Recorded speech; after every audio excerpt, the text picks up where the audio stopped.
Hello everyone, nubkeks here. Welcome back to Nub Raids. This is not a drill. This is real, guys. Probably the biggest update to Raid Shadow Legends in I guess almost 3 years now that I've been playing the game. Nothing is bigger than this. This is insane. In the background, what do we have? This is a new shard, guys. It is a primal shard. Let's click it and it should crack and activate and pull for us our first ever mythical champion in Raid Shadow Legends. This is Frawley the Merchant. And little spoiler warning here, guys. He has two different forms he can alternate between in a new mythical thing. I think all the different content creators that are taking part in this, I have no idea how many, but probably a few of us are going to have a unique mythical champion to show each of you, is my understanding of it.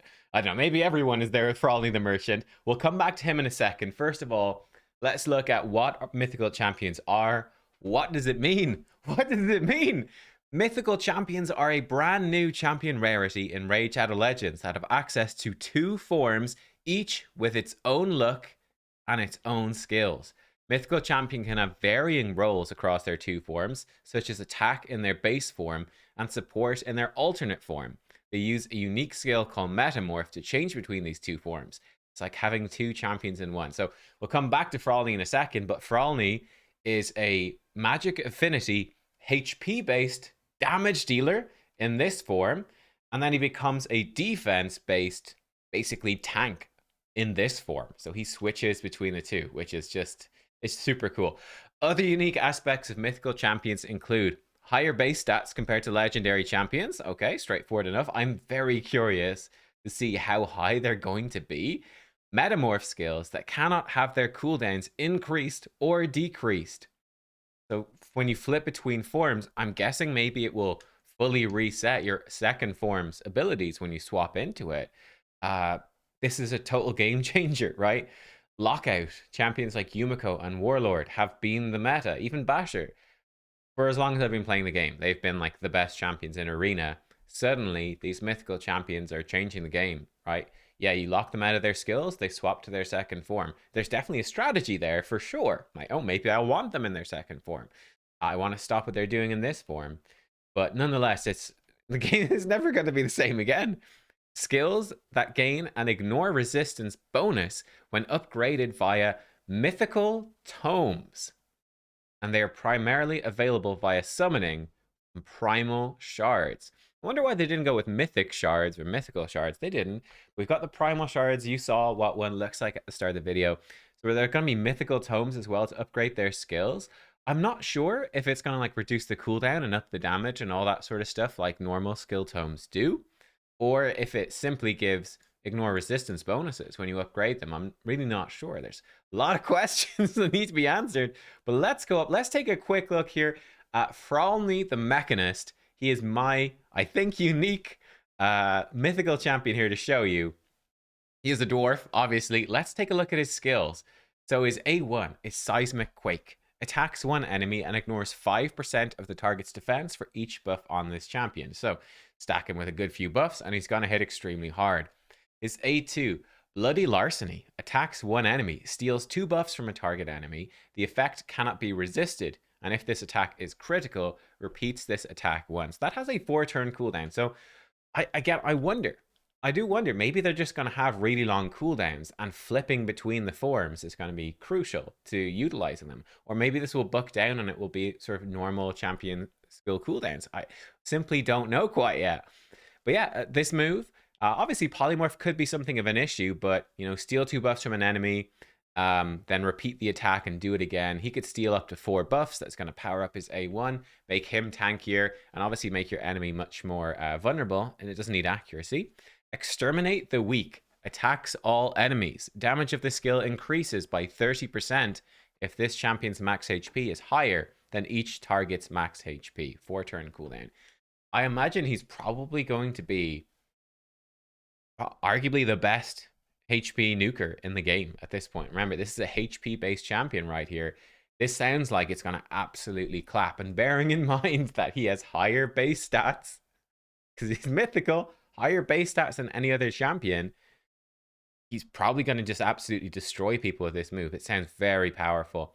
There's his metamorph. Oh, it's what we've talked about before. Actually, let me... Well, I'm in the middle now. Myself and Frolny have become one. Frolny is emerging from my man bun.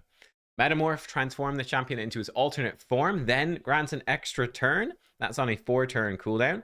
And he's got a passive as well. Limitless Science. This champion's crit damage is increased by 1% for every 1000 HP they have.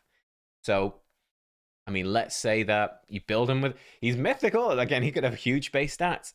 Let's say, hypothetically, he's a HP-based nuker with 100,000 HP. I mean, my Arix at the moment, for example, has 100,000 HP. He's going to get an extra 100% crit damage, leading me to believe that, yeah, this could be the next big nuker in the game. Increases this champion's max HP by 20% and speed by 20. And that max HP increase stacks up to 100% bonus, and the speed stacks up to 100 bonus speed whenever this champion kills an enemy and resets each round. That is just... This passive is just crazy. It's going to power him up so much. Just that crit damage increase by default. He's going to hit really hard. And then as soon as he starts killing people, he starts becoming just massively fast, massively tankier. And because he's a HP-based champion, hits massively harder. Then he has a 33%, or sorry, excuse me, 35% ally HP in all battles aura. Pretty cool. Well, let's look at his metamorph. What's he going to switch into? I mean, initial impressions of this guy, I'm assuming he's going to hit really hard, but he just seems like he's going to be pretty scary, right? You target their enemies that don't have polymorph to just rip off their buffs and probably absolutely destroy them.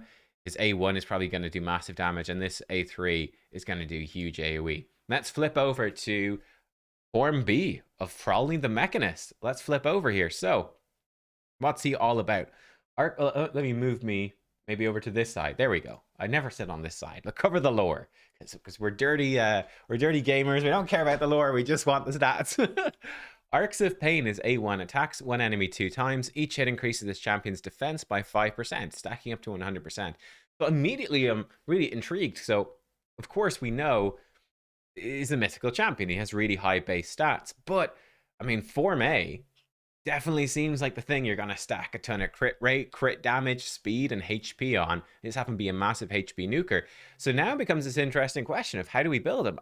Well, for Form B, this seems much more about defense, and he's a defense-based champion. So do we build him intentionally for defense? Do we leave it? We'll see. Let's look at the rest of the kit. But each hit increasing his defense up to 100%. So I guess 10% permanent defense increase every time he does an A1. His A2 pulverizing procedure attacks one enemy, heals this champion by 50% of their max HP, and balances the HP of all allies. HP levels of all allies will be brought up to the level of the ally with the highest HP. That's a 5-turn cooldown. So look, again, if we're building him with tons of HP from over here, and this guy's really tanky, gives him a massive heal, and then balances everyone's HP. Very powerful move. Long cooldown, but very powerful. Engine of War. Place a 50% ally protection buff on all allies except this champion for 2 turns. Also places Unkillable on this champion for 2 turns.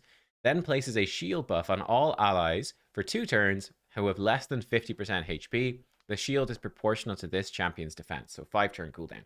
So if your team is low on life, I think this is really powerful, right? You give them ally protection and potentially an absolutely massive shield. And he is unkillable himself, and then he can come in with his A2 after and just heal himself basically to full anyway, right, with the HP equalizing. If your allies are still full life, it is then ultimately just an ally protection buff, so that becomes quite a bit weaker. So there's definitely like an interesting element to play here. So like you might go in Form 1, right, at the start of the fight, maybe throw out your nuke, they nuke your team, you're going, uh-oh, we're kind of squishy, let's stabilize, flip into Metamorph, and instantly throw out Engine of War, and just your team is completely protected. Like there's so much potential there. He has Metamorph as well on the 4-turn cooldown. He flips to his base form and gets an extra turn. Then his passive is Ensorcelled Plate. When attacked, reflects 80% of the damage this champion receives back to the attacker. Debuffs placed in this champion decrease their producer's accuracy by 10%. Stacks up to 50. So the reflecting damage, that's a bit of a question mark for me. Honestly, we know that this is in the game so far, and let's be honest, it's pretty rubbish for the most part. So this might not be any much good. We'll have to see. Yeah, we'll have to see. And if he gives himself a shield, which I think he can, yeah, all allies, so he can give himself a shield as well. The shield might not reflect any damage back either. So that's a bit of a question. But debuffs placed on him decreasing, I guess maybe permanently, I don't know, or maybe just when the debuffs are live, but decreasing whoever put them on, their accuracy by 10%, stacking up to 50. You throw him in with a high resistance like Duchess or something, right? Imagine that. And he comes in and he's going to really start protecting that Duchess, reducing their accuracy. They're never going to be able to debuff your Duchess or whatever. That's kind of interesting. Yeah, I'm very intrigued, and definitely goes well with the fact that you're probably not going to build him with any resistance, right? You're probably going to build this champion with lots of damage, lots of HP. And yeah, that would be my guess here. Then he has a 35% ally HP in all battles aura as well. I wonder if you're going to be able to choose which form goes in first. Like, do you have to start with a base form? Or can you start the fight off with their alternate form? I have no idea. But yeah, look, guys, that is Frolly the Mechanist. Let me move me over to the side, and I'll just flip through the lore here so you can like pause the video and read the lore if you're interested. I'll be honest, I've been too busy and too hyped to actually read it, but I will. It's actually quite long. There's a lot going on there, which is quite fun. But yeah, what do you think about Mythical Champions? This is totally game changing. I mean, a couple of quick thoughts from me. I mean, is this like the new legendary? A year from now, are we like really going to be using a lot of mythical champions, and like legendary champions become like epics are now? That's a big question for me. Like, it could be a massive reset, a big change to the way that we play the game. How are we going to get these primal shards and these mythical tomes? That seems pretty tough to get. Like, maybe higher levels of Hydra, maybe the new clan boss, you know, that we've seen it. There's the icon for it in the clan boss section, but we know no details about Great Void type boss or something. Maybe that's going to come for Christmas, and that's how we're going to get this stuff. Maybe that's what's going to happen. I don't know. Don't know.